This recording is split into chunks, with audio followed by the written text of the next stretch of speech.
फरियादी की दोनों पुत्रियां उम्र 18 वर्ष 3 माह एवं 16 वर्ष 7 माह खाना खाकर सो गई थी। सुबह 6 बजे उठकर देखने पर दोनों लड़कियां कमरे में नहीं मिली, जिनकी आसपास व रिश्तेदारी में तलाशी करने पर कोई पता नहीं चला। उसके भाई के मकान में किराए से रहने वाले मुकेश व विक्रम के द्वारा बहला फुसला कर ले जाने के संबंध में पीड़िताओं के पिता सूचनाकर्ता द्वारा दिनांक 14/6/2020 को पीड़िताओं के गुम होने के संबंध में उक्त आशय की सूचना थाना सोयनसो में लेकर आए जाने पर Lordship, in this case, the appellant is convicted for offence under Section 5L and 6 of POCSO Act for 20 years and Section 325 for life and 363 for 1 year and 366 for 1 year.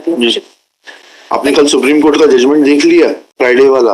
उसमें उन्होंने कहा कि ये आधा सेंटेंस, चौथाई सेंटेंस, ये सब नहीं, जहाँ LI है वहाँ पर सिर्फ और सिर्फ मेरिट्स पे ही देखा जाना है, बाकी कुछ नहीं करना है। मैं पढ़ लेती हूँ। लेकिन पढ़ना कि हमने आपको बता दिया, जिस बता दिया उसका जी। मैं honourable justice Pardiwala and mister Ujjwal Bhuvan का जजमेंट है जी, ठीक है, तो we are bound by that. तो अब मेरिट्स पे क्या है, मेरिट्स पे बता दीजिए। मेरिट्स पे बता दीजिए sir. Para number 4 of the impugned judgment. हाँ, para 4 of the impugned judgment. अभियोजन मामला संक्षेप में इस प्रकार है कि दिनांक 3 व 4 जून 2020 की दरमियानी रात्रि को फरियादी की दोनों पुत्रियां उम्र 18 वर्ष 3 माह एवं 16 वर्ष 7 माह खाना खाकर सो गई थी। सुबह 6 बजे उठकर देखने पर दोनों लड़कियां कमरे में नहीं मिली, जिनकी आसपास व रिश्तेदारी में तलाशी करने पर कोई पता नहीं चला।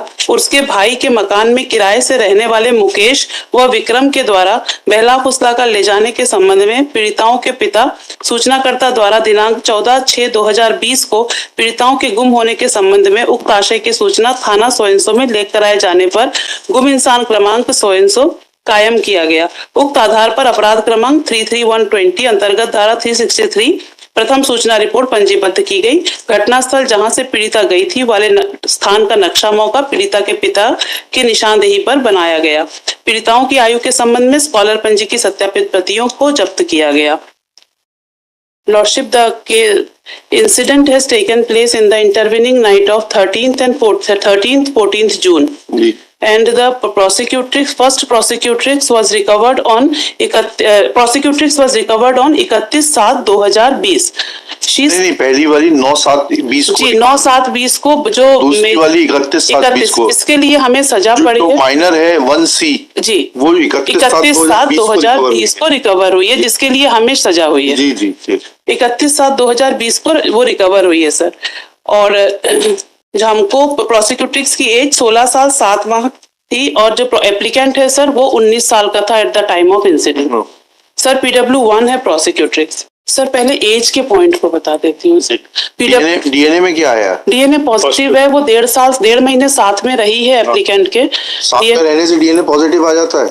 नहीं सर, मतलब she was a consensual party and संभल के बैठना पड़ेगा। डीबी में बैठने मालूम पड़ा डीएनए पॉजिटिव आ गया साथ में बैठने से। मैं नहीं सर, मेरा कहना था कि वो विवाह किया था उन्होंने, ऐसा उनके स्टेटमेंट में आया है। PW4 जो है वो टीचर है सर, कमलेश कुमार रघुवंशी PW4 जी। इन्होंने para 3 cross examination, para number 3 of chief. Actually chief नहीं सर, इसमें नंबरिंग गलत दी हुई है। पैरा नंबर एक्चुअली 5 हो गई है, 4 के बाद 5 क्रॉस एग्जामिनेशन, वो नंबरिंग गलत है। कोई बात नहीं, पढ़िए। हाँ, मैं शासकीय प्राथमिक शाला सोयनसो नसरुल्लागंज में 2013 से पदस्थ हूँ। ये कहना सही है कि दोनों पीड़िताओं के प्रवेश मेरे सामने नहीं हुए थे। ये कहना सही है कि एग्जिबिट 16C और 17C के अनुसार दोनों पीड़िताएं शासकीय प्राथमिक शाला आदमपुर से अंतरित होकर हमारे स्कूल में आई थी।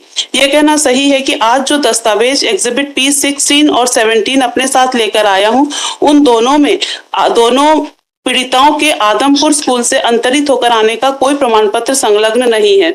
यह कहना सही है कि एग्जिबिट P16C और 17C में पीड़िताओं के जन्म के संबंध में कोई प्रमाणिक दस्तावेज नहीं है। यह कहना सही है कि एग्जिबिट P16 और 17 में पीड़िताओं की जन्मतिथि मेरे अनुसार अंदाज से लिखी गई है। यह कहना सही है कि एग्जिबिट स्कूल लेके जाते समय आया, जब स्कूल में एंट्री हुई उस समय जब कोई डॉक्यूमेंट नहीं था, अंदाज से लिखी गई, तो बेसिस 35 जो प्रोग्रेस एक्ट है उसके प्रावधान प्रश्न नहीं होंगे। ठीक है, उसकी एज डिस्प्यूटेड हो गया। डिस्प्यूटेड पोजीशन में ठीक है, लेकिन उसके बाद माँ बाप से क्या पूछ कर ये तो corroborative circumstance है ना, it itself is not a full circumstance to dispute the age. Now they have made it doubtful. Now they have made the age doubtful. अब माता पिता से पूछना पड़ेगा कब शादी हुई थी, कब पहला बच्चा हुआ, कब दूसरा बच्चा हुआ, कितना अंतर था। अब ये बता। हाँ जी सर, ये कहना सही है कि एग्जिबिट P16 एवं 17 के साथ पीड़िता के प्रवेश फॉर्म एवं अन्य कोई दस्तावेज संलग्न नहीं है। Now sir, my submission in this case is that the date of birth is doubtful because they were first admitted on Adhampur school and there is no transfer certificate on record to show that what was the age of the prosecutrix on that document, sir. जी Now PW1 में kindly be seen, sir. PW1 is the prosecutrix. Ji what does she say? Yes, sir. Para number 3 and 4. Firstly, sir, chief examination. मेरी बड़ी बहन PW2 को आरोपी विक्रम अपने साथ लेकर गया था। मुझे बाद में पता नहीं है। आरोपी मुकेश ने मुझसे शादी करने का बोला। मैंने आरोपी मुकेश से कहा कि मैं हरिजन समाज की हूँ और तुम अलग जाति के हो। आरोपी मुकेश ने कहा कि मैं जात पात को नहीं मानता हूँ। आरोपी मुकेश ने मुझसे कहा था कि तुम 16 वर्ष की हो, जब 18 वर्ष की हो जाओगी तब मैं तुमसे शादी कर लूंगा। आरोपी मुकेश ने यह भी कहा था कि तुम मेरी पत्नी तो बन ही चुकी हो, शादी की बात है तो 18 पूर्ण होने पर मैं शादी कर लूंगा।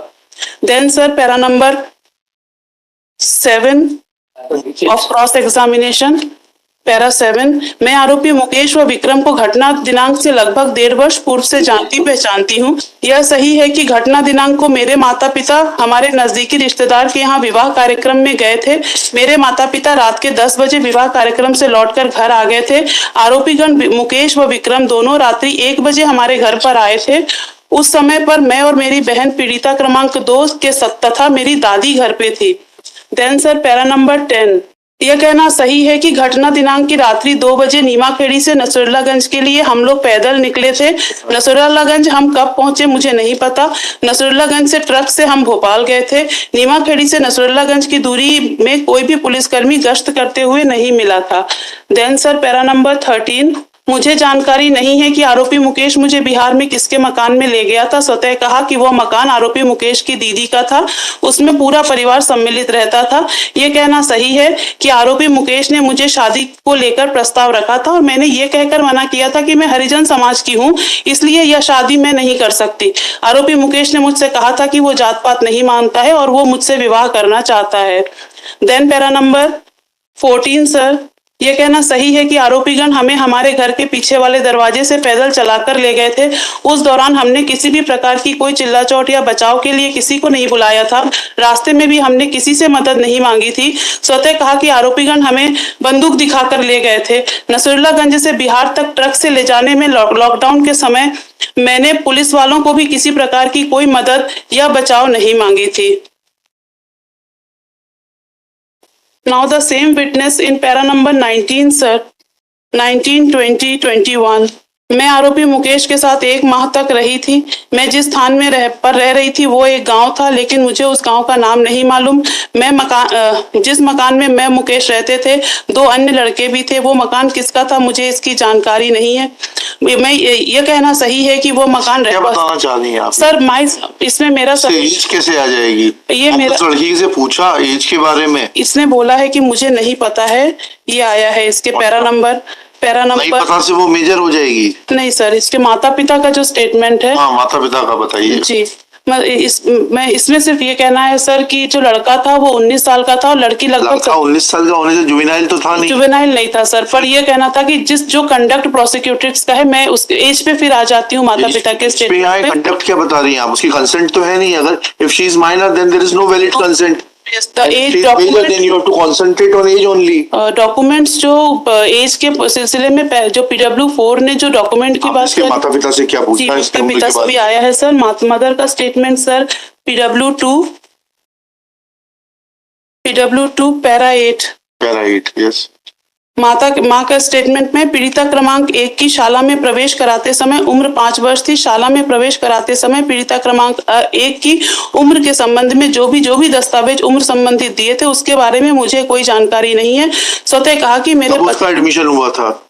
सर एक्चुअली उसका एडमिशन तो आदमपुर में हुआ था। आदमपुर में किस साल हुआ था? उसका कोई दस्तावेज पूरे रिकॉर्ड में नहीं है सर। अच्छा। यही आपने पूछा होगा जी ना, हाँ। आदमपुर में कब एडमिशन कराया आपने? इसमें उनसे पूछा, जो टीचर है, टीचर का कहना है कि कोई भी ट्रांसफर सर्टिफिकेट या कोई भी ऐसा दस्तावेज रिकॉर्ड पे नहीं है, जबकि जो वो तो 16 और 17 डॉक्यूमेंट अगर देखेंगे सर तो उस डॉक्यूमेंट में लिखा है कि आदमपुर से ट्रांसफर होके आए हैं। अच्छा। लेकिन वो दस्तावेज रिकॉर्ड पे नहीं है सर, उसमें ऊपर लिखा है कि आदमपुर से आए हैं दोनों। और सर जो पिता हैं PW3 हैं पिता सर। PW3 फादर जी फादर। स्पष्ट कह रहे हैं। जी 17.5 और 16 साल 7 माह। Father para 10 sir, PW3 para 10। उनका कहना है कि मैंने दोनों पीड़िताओं की उम्र एग्जिबिट P12 में आधार कार्ड के आधार पर बताई थी। यह कहना सही है कि मुझे दोनों पीड़िताओं की निश्चित आयु नहीं मालूम है। Para number 10 last 2 lines.